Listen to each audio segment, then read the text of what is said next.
Good morning all students. आइए 10th class का जो चैप्टर चल रहा है आपका इलेक्ट्रिसिटी, उसके नेक्स्ट टॉपिक पे चलते हैं, जिसका नाम क्या है, heating effect of electric current. जो हीटिंग इफेक्ट है किसका, इलेक्ट्रिक करंट का, उसके बारे में पढ़ते हैं। तो देखो ये आसान सी बात है बिल्कुल।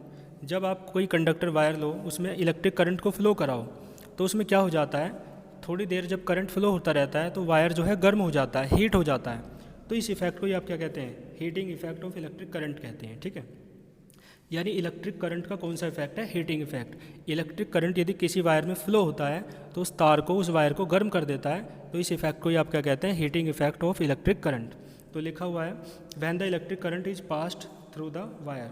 जब इलेक्ट्रिक करंट किसी वायर से पास होता है, गुजर के जाता है, तो द वायर इज हीटेड, तो वायर कैसा हो जाता है, गर्म हो जाता है। It is called the heating effect of the electric current. इसे ही आप heating effect of electric current कहते हैं। इलेक्ट्रिक करंट कैसे फ्लो होता है, मैंने आपको बताया था कि जो कंडक्टर होता है उसमें इलेक्ट्रॉन्स पॉजिटिव प्लेट की ओर चलते हैं, है ना।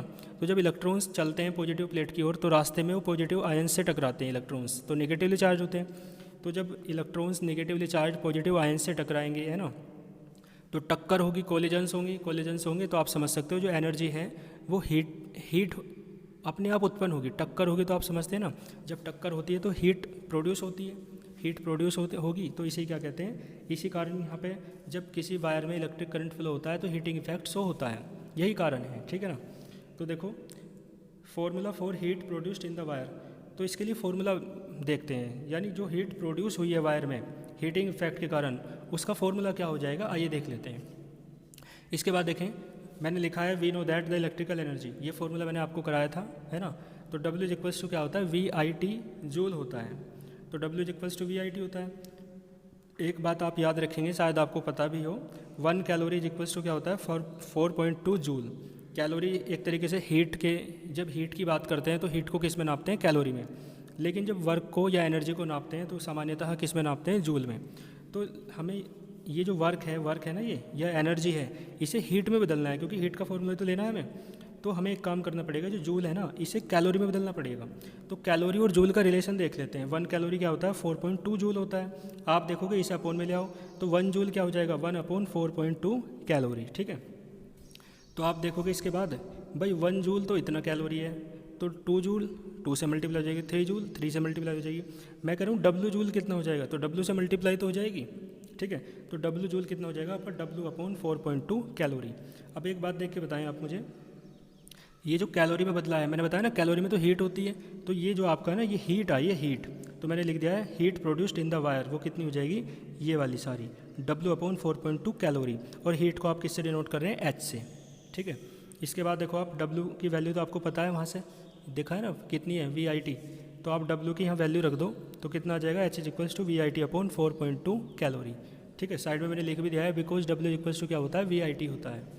तो H का एक एक्सप्रेशन तो आया, एक फॉर्मूला तो आया। एक फॉर्मूला देखो, W के 3 फॉर्मूले आपने पढ़े थे वहाँ पे, तो W is equals to VIT तो होता ही है, W is equals to V²T/R भी होता है। तो यहाँ से आप W के प्लेस पे यहाँ पे यदि ये वाला पुट कर दोगे तो H का एक ये रिलेशन ना आ जाएगा, H is equals to V²T/4.2 into R। ठीक है, ये भी कैलोरी में रहेगा, यानी अपोन में 4.2 आ जाए उन्हीं रिलेशंस के जो W के रिलेशंस हैं, तो वो कैलोरी में बदल जाएगा और वो हीट के रिलेशन हो जाएंगे। एक W का रिलेशन आपने ये भी पढ़ा था, W equals to I² into RT। तो आप यहाँ पे W के प्लेस पे रखोगे वैल्यू, तो यहाँ क्या आ जाएगा, आप देख सकते हो खुद। ठीक है ना, H is equals to I² RT/4.2 calorie. तो आपने देखा W के आपके पास 3 एक्सप्रेशंस थे, W is equals to VIT, W is equals to I² RT, W is equals to V²T/R। इसी प्रकार यहाँ पे H के भी आपके 3 रिलेशन हैं, H is equals to VIT/4.2 calorie. ठीक है ना, वहाँ जूल था लेकिन अपोन में 4.2 आ रहा है, तो यहाँ क्या आ जाएगा, कैलोरी। ठीक है ना, यहाँ पे देखो H is equals to V²T/4.2 R calorie, और H is equals to I² RT/4.2 calorie. तो कहने का मतलब है, यदि आपको जूल को कैलोरी में बदलना है, W वाले एक्सप्रेशन से ही आप H वाला एक्सप्रेशन बना सकते हो। तो W के प्लेस पे तो आपका H आ गया एक, तो है ना, W के प्लेस पे H आया, और साथ में अपोन में हर किसी के अपोन में क्या आया, 4.2। ठीक है ना, तो इसी कारण ये जूल वाला किस में बदल गया, कैलोरी में।